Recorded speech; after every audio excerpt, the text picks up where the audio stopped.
2,750 tons of ammonium nitrate exploded. Lebanon Prime Minister on Beirut blasts.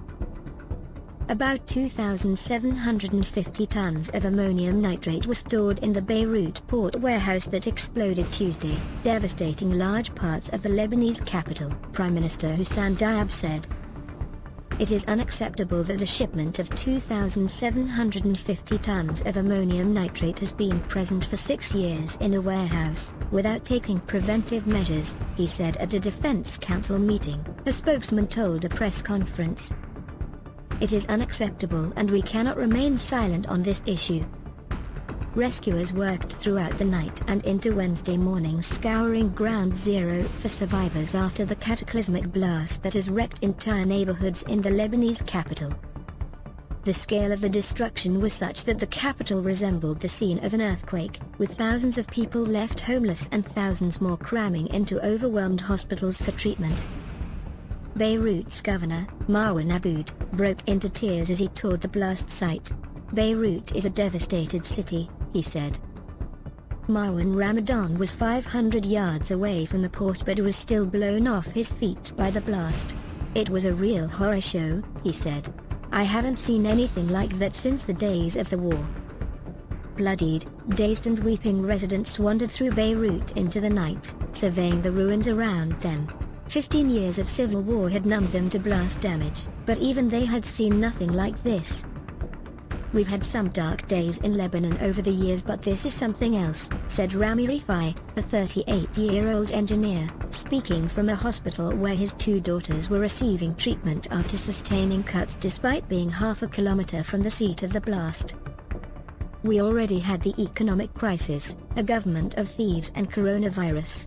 I didn't think it could get worse, but now I don't know if this country can get up again. Everyone is going to try to leave. I will try to leave, he said, his voice choked by tears.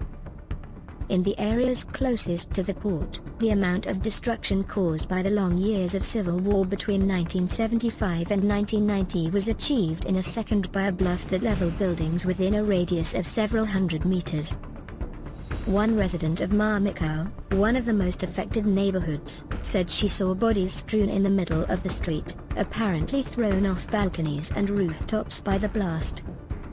The mushroom-shaped explosion, which seismologists said was logged as the equivalent of a 3.3 magnitude quake, and the scope of the damage drew nuclear analogies in many people's accounts of the tragedy. The Apocalypse read the headline of L'Orient Le Jour, the main French-language daily in Lebanon, a country that has seen its share of explosions in its recent past, but none quite this big. The embattled government of Prime Minister Hussein Diab described the circumstances at the port that led to the explosion as unacceptable and vowed to investigate. Those responsible for this catastrophe will pay the price, he said. Messages of support poured in from around the world for Lebanon, whose economy was already on its knees after defaulting on sovereign debt earlier this year. A crippling devaluation has sent poverty levels soaring to an estimated 50% of the population, and for a country so heavily reliant on imports, the obliteration of the main port signaled more hardship ahead. Criticism of the government was already rife on social media, where Lebanese users argued that a disaster of such magnitude could only strike in a state whose institutions are crippled by incompetence and corruption. Late Tuesday, thousands of families drove out of Beirut to take their families to safety, but many others were left stranded without a roof, unable to go anywhere or unwilling to leave their gutted homes open to looters.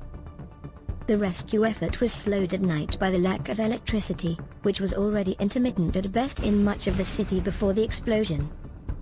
The security forces sealed off a huge area around the blast site, turning away residents trying to reach their homes to assess the damage.